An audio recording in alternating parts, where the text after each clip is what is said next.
MP Anwarul Azim আনার হত্যায় মূল পরিকল্পনাকারী হিসেবে সন্দেহের তালিকায় বন্ধু ও ব্যবসায়িক পার্টনার আখতারুজ্জামান শাহিনের নাম। ভারতের যে বাসা থেকে রক্তমাখা কাপড় উদ্ধার হয়েছিল সেটিও ভাড়া নেওয়া হয় তার নামে।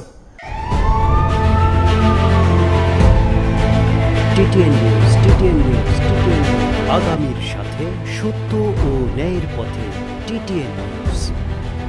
ব্যবসায়িক দ্বন্দ্বের জেরে এই হত্যাকাণ্ড এবং তাতে শাহিন জড়িত বলে সন্দেহ আনারের অন্য বন্ধুদেরও। সিসিটিভির ফুটেজ বিশ্লেষণ ও জিজ্ঞাসাবাদে এমন তথ্য পেয়েছে দুই দেশের গোয়েন্দারাও। এদিকে রাজনৈতিক কারণ নিয়ে দিনভর যে আলোচনা, তার সঙ্গে দ্বিমত স্থানীয় নেতাদের।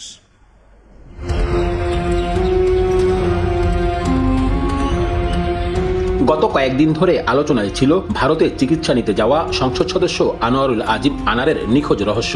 নানা জল্পনার পর বুধবার কলকাতা পুলিশের পক্ষ থেকে জানানো হয় খুন হয়েছেন এমপি আনার। মরদেহ উদ্ধার না হলেও নিউ টাউনের সঞ্জীবা গার্ডেন্স আবাসনের বাসা থেকে মেলে রক্তমাখা জামাকাপড়। প্রতিবেশী দেশে সংসদ সদস্যের খুনের ঘটনাকে গুরুত্ব দিয়ে তদন্ত শুরু করে ভারতীয় পুলিশ। কলকাতা থেকে ঢাকা কিংবা ঝিনাইদহ সবখানেই আলোচনার কেন্দ্রে হত্যাকাণ্ডের পেছনে কারা। বুধবার দুপুরে বাংলাদেশের স্বরাষ্ট্রমন্ত্রী যখন দাবি করলেন খুনে বাংলাদেশের জড়িত, তখন আলোচনা আরো তপ্ত হয়।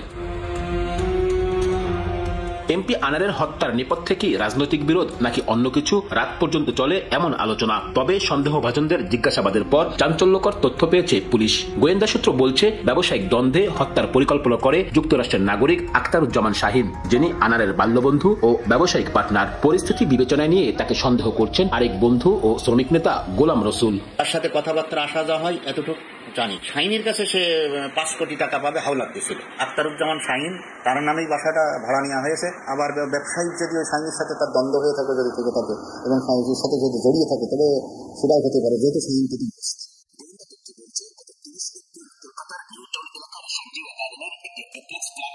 আখতারুজ্জামান শাহিন সহ 3 জন।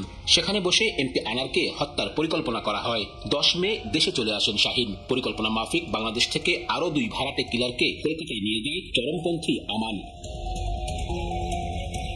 জানা গেছে 12 মে চিকিৎসার জন্য দর্শনা সীমান্ত দিয়ে কলকাতায় যান ঝিনাইদহ 4 আসনের সংসদ সদস্য আনোয়ারুল আজিম। প্রথম দিন তিনি বন্ধু গোপালের বাসায় থাকেন। পরদিন 13 মে কৌশলে এমপি আনারকে নিউ টাউনের সেই ফ্ল্যাটে ডেকে নিয়ে যায় হত্যাকারীরা। সিসিটিভি ফুটেজে দেখা গেছে এমপি আনারকে সঞ্জীবা গার্ডেন্সের যে ফ্ল্যাটে হত্যা করা হয়, সেখানে তিনি ছাড়াও আরো 3 জন ঢুকেছিলেন। এই 3 জনকে আবার প্রায় 2.5 ঘন্টা পর বেরিয়েও যেতে দেখা যায়। এছাড়া ওই ফ্ল্যাটে ঢোকার জন্য তড়িঘড়ি করে একটি গাড়িও কয়েকবার আসা যাওয়া করে। লাল রঙের গাড়িটি জব্দ করেছে দেশটির পুলিশ।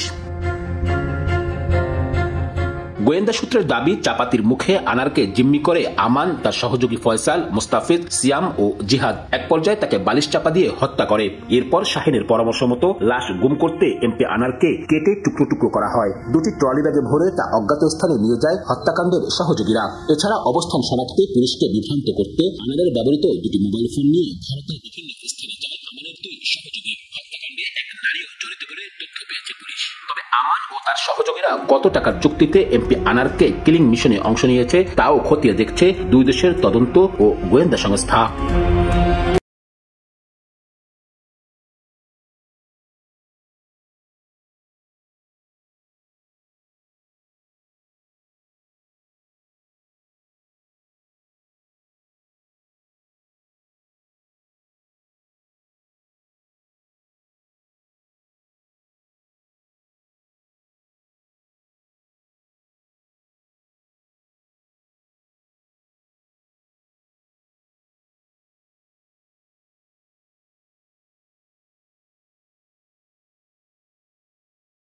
গত 12ই মে ভারতের কলকাতায় চিকিৎসার জন্য যাওয়া বাংলাদেশের ঝিনাইদহ 4 আসনের সংসদ সদস্য আনোয়ারুল আজিম পরিকল্পিত এবং নৃশংস হত্যাকাণ্ডের শিকার হয়েছেন।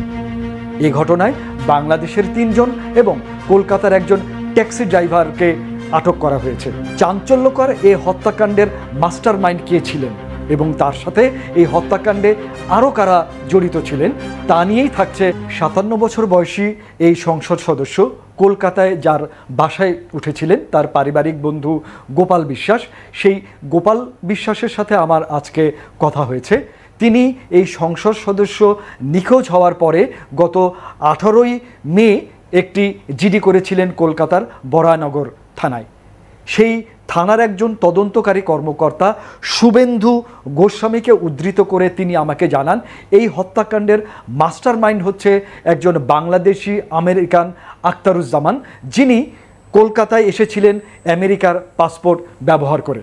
এবং এই আখতারুজ্জামান কলকাতায় একটি বিলাসবহুল ফ্ল্যাট ভাড়া করেছিলেন গত 1 বছর আগে, প্রতি মাসে 1 লাখ রুপি ভাড়াতে। গোপাল বিশ্বাস ইনকোয়ারি অফিসার শুভেন্দু গোস্বামীকে উদ্ধৃত করে আমাকে জানান এই আখতারুজ্জামান, যিনি আমেরিকার পাসপোর্ট ব্যবহার করে কলকাতায় আসেন, তিনি বাংলাদেশের ঝিনাইদহের কোটচাঁদপুর এলাকার একজন বাসিন্দা, যার সাথে সংসদ সদস্যের ব্যবসায়িক সম্পর্ক রয়েছে।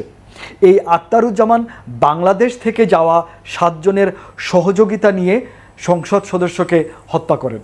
এই 7 জনের মধ্যে রয়েছে ফয়জুল, মোস্তাফিজুর এবং একজন মহিলা। ইনকোয়ারি অফিসার শুভেন্দু গোস্বামী এবং কলকাতার আইজি সিআইডি অখিলেশ চতুর্বেদী তারা জানিয়েছেন ঘটনার দিন 4 জন আখতারুজ্জামানের কলকাতার ফ্ল্যাটে যান এবং সিসিটিভিতে যেটি দেখা গিয়েছে যে ঘটনা শেষে 3 জন বেরিয়ে এসেছেন সংসদ সদস্য ছাড়া।